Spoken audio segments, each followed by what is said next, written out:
Donc on a rentré cette petite Peugeot 403 de 1961 ou de 59. 61.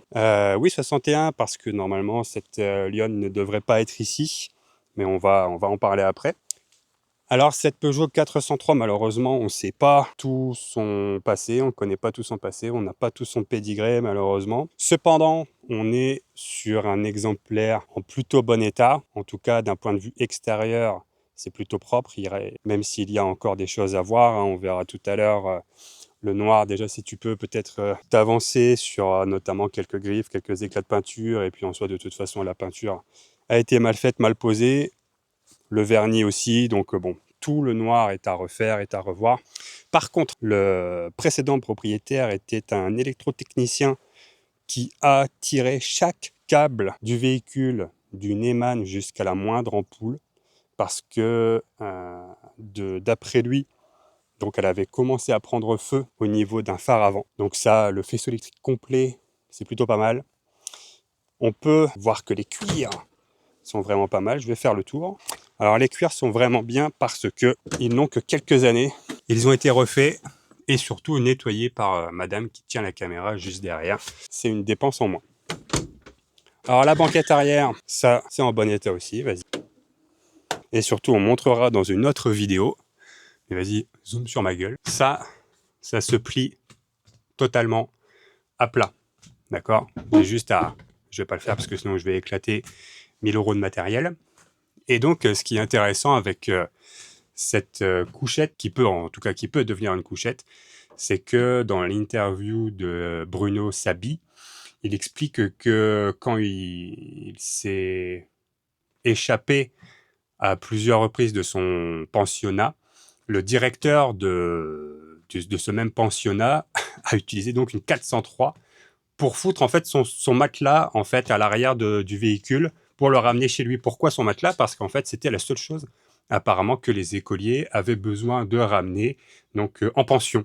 Donc c'est assez rigolo d'avoir ce véhicule pour voir qu'effectivement on peut facilement mettre un matelas. On peut y loger assez facilement une personne d'1,80 m. Donc pour les personnes habituées à partir en road trip avec leur véhicule, ça peut être un bon véhicule, à condition de ne pas avoir peur de faire peut-être un peu de mécanique, surtout si on n'a pas un exemplaire en bon état. Alors pour ceux qui ne connaissent pas la Peugeot 403, on va montrer un petit tips où est la trappe à essence. Moi je trouve ça assez phénoménal. Et voilà, donc on retrouve ici tout simplement la trappe à essence du véhicule directement dans le phare.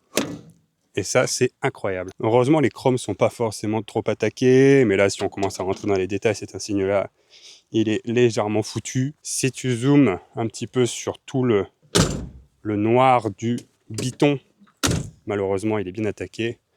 Là, on peut voir ici, c'est commencé même à être craquelé, malheureusement.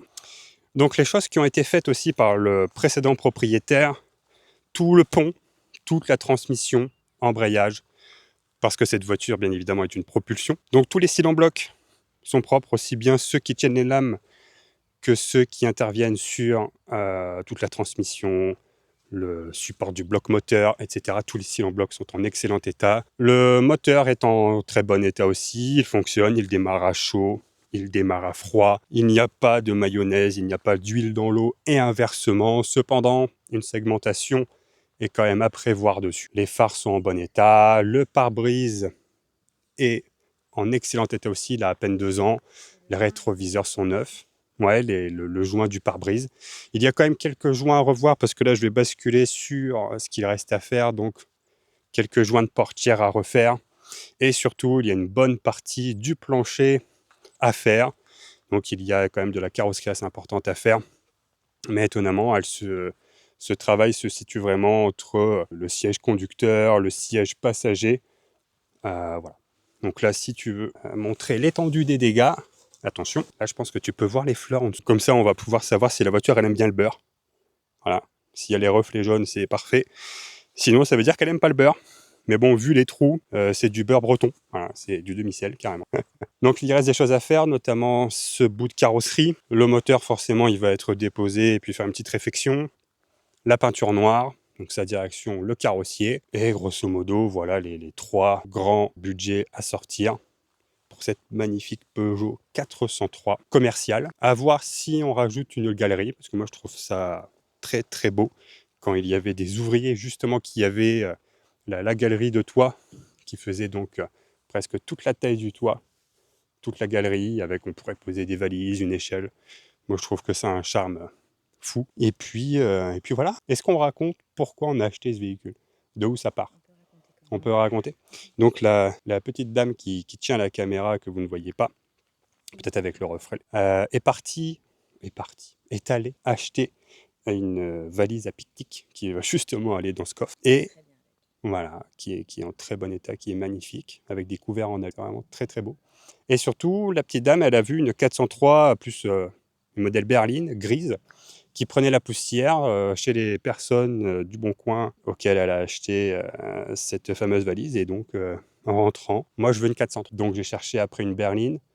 En bon état, bon, fallait compter entre 8 et 12, grosso modo. La cabriolet, si on en parle un petit peu, construite à 1617 exemplaires, si je dis pas de bêtises, en tout cas c'est entre 1600 et 1700, les professionnels le diront.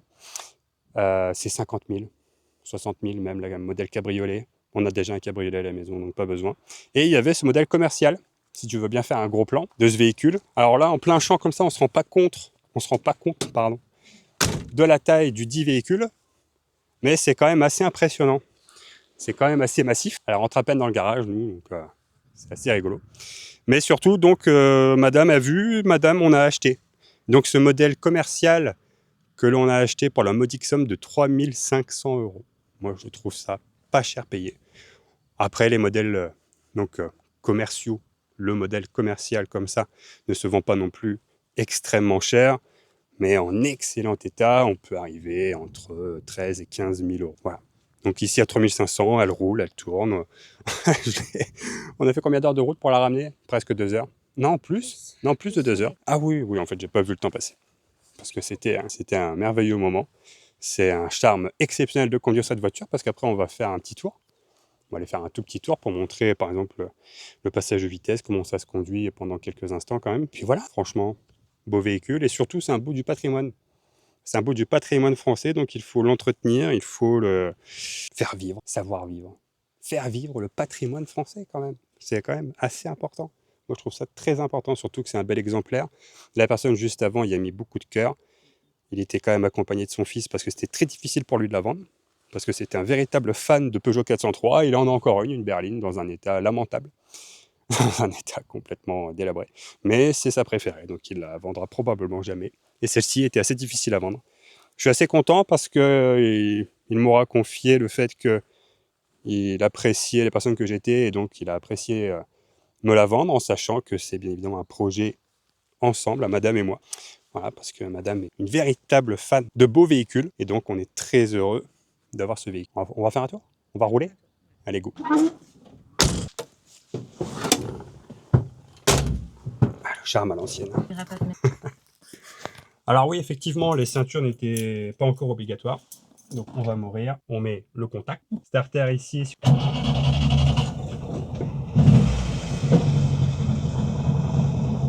Ici le frein à main. Bon, embrayage, frein, accélérateur, hein, bon, ça n'a pas changé depuis. La première. On est parti.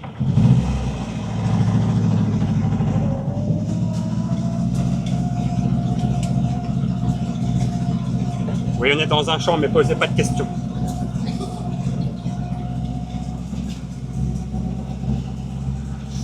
Alors, ça bouge beaucoup, mais c'est vraiment très agréable. Ah, c'est très agréable. On est à l'aise. Alors, je sais pas toi qui tiens la caméra, je sais pas si t'es très à l'aise, mais... Je suis un peu plus à l'aise à l'endroit, mais ici, je suis plus confortable. La deuxième, vers le haut. 3. Il faut savoir que la quatrième était pour l'époque vraiment démultipliée. Normalement, il faut la passer à 60, 70. C'est ce qui est écrit dans le manuel d'utilisation. Je ne sais pas si au micro on va entendre, mais ça gueule déjà quand même pas mal. Et la quatrième, donc, elle était au bout, tout en haut. Sur le tableau de bord, évidemment, le compteur kilométrique. Sur la droite, ici, les clignotants. Les ampères pour suivre en direct, si l'alternateur fonctionne, c'est une bonne chose.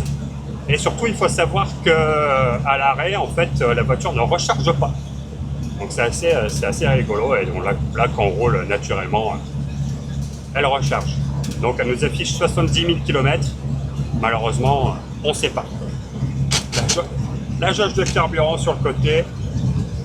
Bon, rien de compliqué. L'aiguille, la jauge qui nous montre l'eau et surtout l'huile. Si j'avais plus d'huile, ça s'allumerait en rouge. Et là, on a la meilleure clim. Alors ça c'est une vraie climatisation. Ça. Il n'y a pas besoin d'avoir un système avec du gaz. L'air est tellement bien dévié que c'est juste hyper agréable. Alors il faut quand même avouer que avec son grand volant, on a quand même l'impression d'être dans un film des années 50. Quand tu les vois comme ça. En plein dans le dos. T'as vu ça? On peut vraiment...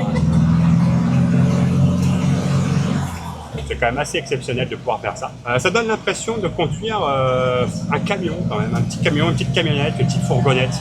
La taille du nez devant aussi. Ouais, c'est vrai que bon, le capot est peut-être un peu long. La taille du nez. Et est-ce qu'on raconte un peu l'anecdote du lion devant, pour ceux qui ne connaissent pas? Donc cette lionne, déjà, elle n'est pas un lion. Pour l'anecdote, donc je l'ai dit tout à l'heure, cette voiture est sortie en 1961. Allez papy, il faut avancer. Ce sera dans la Allez.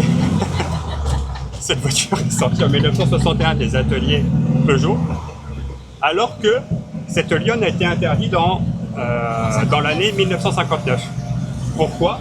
Parce que malheureusement, ça tuait trop de piétons. Ouais, c'était dangereux, alors Ça dépasse. voilà, ça dépasse un peu du capot. Bon, ça doit être quand même assez marrant de pouvoir quand même percuter un piéton comme ça. Mais bon, ça a été interdit, on a la chance de l'avoir. Bon, on aurait pu très bien l'acheter et la mettre, mais techniquement, on est hors la loi. Il faut peindre la bouche en rouge. Ouais, il faut l'intérieur de la bouche rouge. Ouais. Voilà pour cette C'est cabine. l'une des parties préférées de la voiture. Voilà. Ah, clairement. Ça donne une gueule. Puis là, le capot comme ça, franchement, c'est vraiment assez exceptionnel. Bon, puis forcément, comme tout le monde s'en doute, on est sur un confort exceptionnel. Entre la suspension, les sièges, c'est même plus un canapé des années 80, c'est du nuage. On est assis sur du nuage. J'ai l'impression d'être assis sur rien. C'est quand même assez incroyable. Bon, on n'ira pas à 130 tous les jours avec non plus, faut pas déconner. Mais voilà, pour un petit dimanche, pour un petit mariage, j'organise des mariages, d'anniversaires. Pour emmener sa femme au restaurant. Ouais, la femme. Il faut emmener sa femme au restaurant, c'est important, c'est important.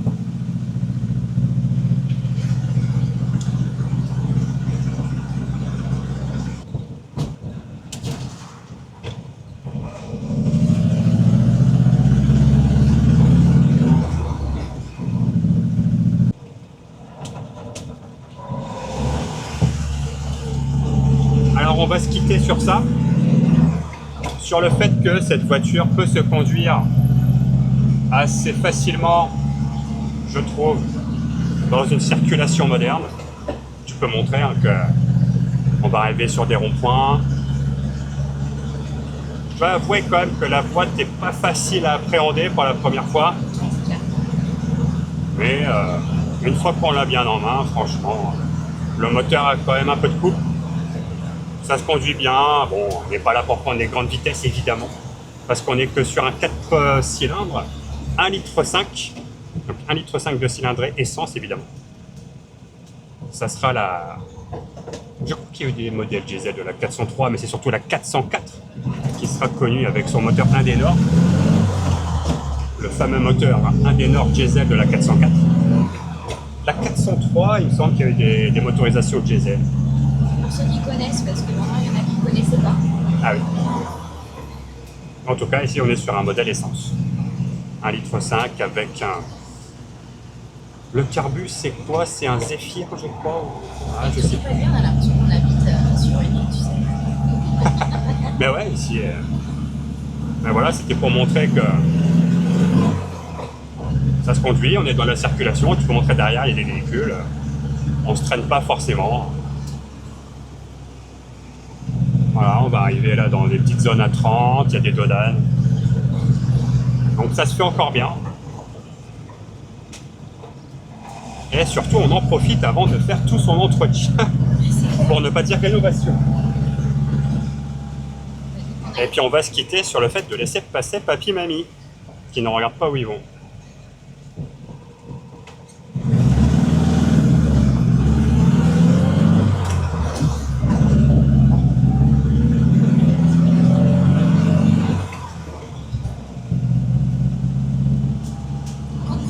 Petit plan Jean-Paul Belmondo. Coupé.